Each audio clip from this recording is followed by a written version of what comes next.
गांधी परिवार का प्रधानमंत्री इस भारत में अब कभी नहीं बनेगा। संविधान में नहीं लिखा है कि बीजेपी ही हिंदुत्व की राजनीति कर सकती है। आपको भी अधिकार, आप करिए, लेकिन आपकी फटती है। पंजाब में हम आपको बता दें, अंतरराष्ट्रीय स्तर के दो कॉमेडियनों के बीच में मुकाबला होगा। एक राहुल गांधी, भगवंत मान। इनको देश केवल मनोरंजन के रूप में देखता है। 15 साल पहले टीएमसी रही, उसके पहले लेफ्ट रही, आप वहां भी नहीं आए। उत्तर प्रदेश में आप 35-40 साल से आ ही नहीं रहे हो, बिहार में आप आ ही नहीं रहे हो, तमिलनाडु में आप आ ही नहीं रहे हो, एमपी में आप बहुत दिनों से नहीं आए, 20-22 साल हो गया, और आप कहते हो कि वोट चोरी हो गई। हम इनको कैसे समझाएं? इनको कोई नहीं समझा सकता है। इनको अगर कोई समझा सकता है तो राहुल गांधी समझा सकते हैं। इसलिए हम कहते हैं विपक्षियों, कांग्रेसियों के मुंह लगना ही बेकार है भाई। सिर्फ इनका जिस तरीके से आप चीटी को लिपस्टिक लगाना आसान हो सकता है, लेकिन इनको समझाना बड़ा मुश्किल हो सकता है। मोदी जी की हम एक ही चीज से सहमत नहीं है। मोदी जी कहते कांग्रेस मुक्त भारत, कांग्रेस मुक्त हम नहीं होने देंगे। अपना मनोरंजन कोई किसी को देता है क्या? कांग्रेस हमारा मनोरंजन है, और मनोरंजन तो हमें चाहिए ही चाहिए। गिरगिटता कॉकरोच बन गया है। केजरीवाल कांग्रेस से भी घातक है देश के लिए, ध्यान रखना। अगर उसको कोई चाइना या पाकिस्तान कह रहे हैं तो अपने देश का प्रधानमंत्री बना देंगे, देश में कुछ भी करके आ जाओ, उल्टा सीधा वो करके चला जाएगा। केजरीवाल की मानसिकता इतनी गंदी हो गई है, इतनी गंदी कांग्रेस भी नहीं है। कांग्रेस इंदिरा जी की पीढ़ी थी, राजीव जी की पीढ़ी थी, पंडित नेहरू की पीढ़ी थी। वो अच्छे अपने समय में वो अच्छा काम करके गए, जो भी कुछ किया, लेकिन गरीबी नहीं मिटा पाए। अगर गरीबी मिट गई होती तो 80 करोड़ फ्री का राशन लेने वाले कौन लोग हैं? 30 करोड़ आयुष्मान योजना का लाभ लेने वाले कौन लोग हैं? अगर एक ऐसा कानून बन जाए, संविधान में संशोधन हो जाए कि नेता को जिस विभाग का पेपर लीक होता है, जिस विभाग में भ्रष्टाचार होता है, उसका तत्काल 24 घंटे के अंदर अंदर इस्तीफा होना चाहिए, वो एक कानून बन जाए। और 10 साल का या 15 साल का उसका चुनावी बैन होना चाहिए, वो लड़ नहीं सकता चुनाव। फिर उसके बाद देखिए आप सुधार इतने सकारात्मक होंगे कि लोग अचंभित हो जाएंगे, ये हुआ क्या कमाल। नमस्कार, मैं हूं अनंत कौशिक। आप देख रहे हैं ब्रेकिंग न्यूज दिल्ली। हम लोग इस वक्त मौजूद हैं जंतर मंतर पे। आप देखें पीछे जो धरना है वो चलता हुआ, कॉकरोच जनता पार्टी का तमाम जो लोग हैं वो आए हैं। हालांकि कल से संख्या जो है आज काफी कम है, लेकिन तमाम अन्य लोग जो है वो भी मौजूद हैं। कुछ कॉकरोचेस हैं जो जनता पार्टी के समर्थक हैं, साथ में कुछ लोग देखने आए हैं कि वास्तव में चल क्या रहा है। और तमाम जो है वो मीडिया कर्मी आपको यहाँ पे दिखेंगे, यूट्यूबर्स हैं और साथ में अन्य लोग हैं। एक शख्स हमारे साथ जुड़े हैं, उनके विचार जानेंगे। क्या नाम है आपका? सुनील सिंह। कहाँ से आप आए? एमपी। वजह क्या है? कॉकरोचेस को समर्थन आप देने आए हैं, देखने आए हैं क्या चल रहा है, या फिर ये देखने आए हैं किस तरह का माहौल है यहाँ? अगर ये धर्मेंद्र प्रधान का इस्तीफा और युवाओं के हक की बात जब तक होती रही तब तक हमारा समर्थन है। अगर जैसे पहले 6 तारीख को कुछ लोगों ने नारे दिए थे कि हम नेपाल बना देंगे, हम पाकिस्तान बना देंगे, ये गलत है।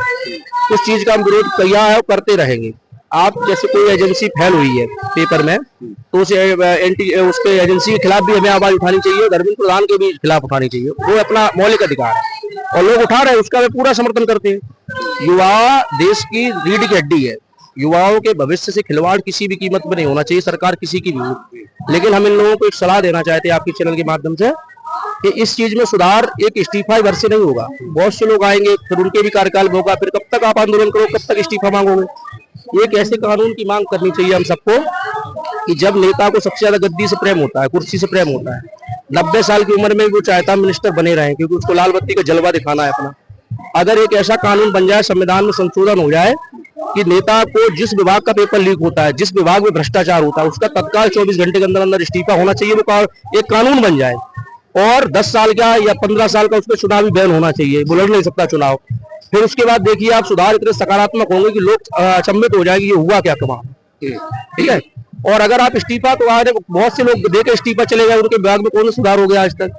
बहुत से आएंगे उनके विभाग में, धर्मेंद्र प्रधान जीवन भर के लिए तो है नहीं, 5 साल 10 साल जब तक रह पाए, उसके बाद जाएंगे, फिर आएंगे। पहले भी पेपर लीक हुए। कॉकरोचेस जब से जागे हैं, कॉकरोच जनता पार्टी का जब से गठन हुआ है, जब से इन लोगों ने एक आंदोलन जो शुरू किया है, तब से कांग्रेस पार्टी ने भी आंदोलन शुरू कर दिया। राहुल गांधी आजकल छात्रों के साथ जनसभाएं कर रहे हैं, उनकी मीटिंगें ले रहे हैं। इसके क्या कुछ मायने हैं? लगता है कि इससे राहुल गांधी रफ्तार पकड़ पाएंगे, उनकी जो लॉन्चिंग है इस बार सफलता से हो पाएगी? राहुल गांधी और कांग्रेस पार्टी और इंडिया गठबंधन, ये वो उल्लू की तरह है जिनको मोदी का विकास दिखता ही नहीं है। दिन में विकास दिखेगा, दिन में देखते नहीं। हम उनको एक सलाह देंगे कि रात में निकला करो उड़न खटोले से, ताकि एयरपोर्ट दिख जाए, एम्स दिख जाए, वो रात में दिख जाए, तो चमकते वो लाइट जलती है, और जो सड़कें हैं, ये सब चीजें रात में नहीं दिखेंगी। और ऐसे ये उल्लू को दिन में नहीं दिखता है, ऐसे कांग्रेस को मोदी का विकास नहीं दिखता है।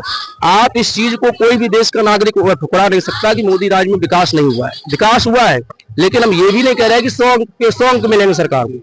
अंक 70 ही मिलेंगे। विकास के नाम पे अच्छे मिलेंगे, कई कल्याणकारी योजनाएं जो आई हैं उनमें अच्छे मिलेंगे, लेकिन जो युवाओं के भविष्य को लेकर है उसमें रोजगार में सरकार फेल हुई है देने में, और जो पेपर लीक हो रहा है उनमें फेल हो रही है। अभी तो ये प्रोटेस्ट हो रहा है। तो ये कई चीजें हैं जिनमें सुधार की जरूरत है, कई चीजों जिनमें पास है सरकार। तो अभी हमने 70% दिया है उनको, इसका मतलब पास है वो हमारे हिसाब से, हमारी नजरिए से। तो जो राहुल गांधी को ऐसे कई चीज, राहुल गांधी खुद अपने अंदर झांकना चाहिए। 3 पीढ़ियां उनकी गरीबी मिटाते मिटाते मिट के चली गई, ठीक है। उस कांग्रेस का पतन होता चला जा रहा है। इसकी जिम्मेदार कौन है? सिर्फ स्वयं कांग्रेस है। कई राज्यों में उनको मौका मिला है सरकार चलाने का, लेकिन ये आपसी फूट में चला नहीं पाए। उसके जिम्मेदार बीजेपी नहीं है। अगर आपकी पार्टी में कोई पार्टी का व्यक्ति आता है तो वो संविधान है, उसको अधिकार है, और अगर वही बीजेपी में जाता है तो वो बिक गया। ये दोगली नीति देश नहीं स्वीकार करेगा। आप जब आरोप लगाते हो तो आपको यह अंदाजा लगाना चाहिए कि हमने क्या किया है। आप मीडिया बंधु हो, आपने जो कहा आपके ऊपर भी वो लागू होता है, ठीक है। तो ये चीजें कांग्रेस को अपने अंतर मन में झांकना चाहिए कि देखो, इंदिरा जी की पीढ़ी थी, राजीव जी की पीढ़ी थी, पंडित नेहरू की पीढ़ी थी, वो अच्छे अपने समय में वो अच्छा काम करके गए, जो भी कुछ किया, लेकिन गरीबी नहीं मिटा पाए। अगर गरीबी मिट गई होती तो 80 करोड़ फ्री का राशन लेने वाले कौन लोग हैं? 30 करोड़ आयुष्मान योजना का लाभ लेने वाले कौन लोग हैं? या तो ये कहो कि तुम फर्जी लोगों को दे रहे हो, आप ऑब्जेक्शन उठाओ तो सरकार उसमें साबित करो कि फर्जी लोगों को है तो ओरिजिनल लोग लेने वाले। अगर 80 करोड़ लोगों को राशन मिल रहा है, उसमें हो सकता है 10 करोड़ फर्जी हो सकते हैं, हम ये मानते हैं, लेकिन 70 करोड़ तो है। अगर 50 भी हो तो आपने 3 पीढ़ी में क्या किया? मिटा पाए आप गरीबी? शौचालय दिए गए, घर दिए जा रहे, आपने क्या गरीबी मिटा पाई? सवाल यही है। जब लोगों ने 60 साल शासन चलाने को 55-60 साल दिए आपको, तो आपने सिवाय भ्रष्टाचार के 2004 से 2014 का शासन कांग्रेस का अंतिम शासन था, उसमें अघोषित प्रधानमंत्री थे राहुल गांधी। नहीं तो किसी की मजाल नहीं कि प्रधानमंत्री के द्वारा लाए हुए अध्यादेश को कोई फाड़ सके। भरी प्रेस कॉन्फ्रेंस में राहुल जी ने फाड़ा था, वो राहुल गांधी ने एक अध्यादेश नहीं फाड़ा था, वो एक राहुल गांधी ने कांग्रेस का सर्टिफिकेट फाड़ा था, और उसके बाद से कांग्रेस का पतन होता चला जा रहा है। तो एक वैसे भी आप सोच लो कि हमारे घर का कोई बुजुर्ग कोई रूल बनाता है, घर में नियम बनाता है, हम उसका उल्लंघन नहीं करते। ये भारत अपना सांस्कृतिक देश है। और एक तुम प्रधानमंत्री पद पे बैठा हुआ व्यक्ति, वो भी बुजुर्ग ही मान लो, या प्रधानमंत्री किसी भी पद की तो घर में आप करते, लेकिन आपने वो भी नहीं किया। कांग्रेस लगातार जो है वो सिकुड़ती जा रही है, केवल 4 राज्यों तक अब सिमट के रह गई है। ऐसे में आपको लगता क्या है, इसकी क्या कुछ वजह हो सकती है? और ईवीएम पे लगातार दोष लगाया जाता है कि ईवीएम में गड़बड़ी है, ईवीएम से चुनाव जीत लिए जाते हैं, ये बात किस हद तक सही मानते हैं? हम आपको एक बात बता दें, तो बीजेपी के कार्यकर्ता हैं, हमारे कैंपेन में कांग्रेस के कैंपेन में जमीन आसमान का फर्क है। हम डोर टू डोर कैंपेन करते हैं, हर व्यक्ति को टच करते हैं, वो रूठा होकर मनाते हैं। और कांग्रेस में वो ताकत नहीं है। हम बूथ लेवल पे मजबूत है, हम नीचे से ऊपर तक मजबूत है। हमने तब भी लड़ाइयां लड़ी जब हमारी सरकार नहीं थी किसी राज्य में, और आज भी हम लड़ी रहे हैं, ठीक है। लेकिन आज हमारी सरकार है तो हम सुखी नहीं है, लेकिन हमारी विचारधारा है, उससे हम समझौता नहीं कर सकते। हमारी विचारधारा जो हमारे अंदर है वो हम अपनी पाल के रखे हैं, उससे समझौता कभी किसी की मदद। कांग्रेस के विघटन का कारण कांग्रेस अपने विचार ही नहीं कर रही है। ईवीएम का जो आरोप लगाती है, एक प्रधानमंत्री जब किसी को अवार्ड मिलता है पद्मश्री या उससे, तो उसके पैर छूता है। आप बताओ, अगर किसी गरीब के पैर प्रधानमंत्री छुएगा तो गरीबों में क्या मैसेज जाएगा? हर गरीब को लगता है गरीब का गरीब से भाई का नाता होता है, ठीक है। जब वो एक गरीब के पैर छूते तो हर गरीब को कनेक्टिविटी बढ़ती है कि यार कुछ तो है प्रधानमंत्री हमारे, ठीक है। इसलिए लोग वोट डालते हैं। और ईवीएम घोटाला इनको क्यों लगता है उसका भी हम बताएं। आप जैसे मुस्लिम समाज से बिलोंग करते हैं, एक बात हम कह रहे हैं, आपने घर में 10 वोट है आपको, और 5 महिलाएं 5 पुरुष हैं, और आपके मोहल्ले में टोटल 80 वोट मुस्लिम के, 60 वोट हिंदू के, ठीक है।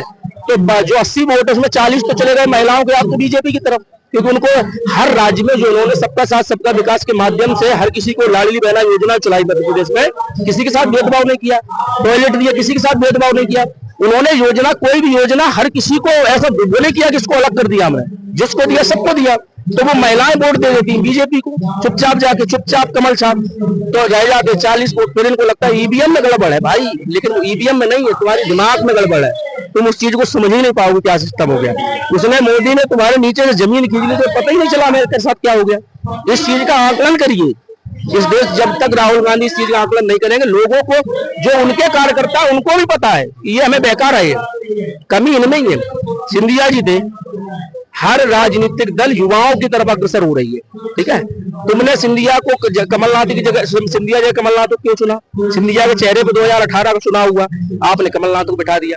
तो फिर आपस में इतनी लड़ाई हुई, उन्होंने बोला उतरना सड़क उतर गया, सिंधिया जी उतर गया, कांग्रेस रोड पे आ गई, ठीक है। वहां पे क्या हुआ राजस्थान में?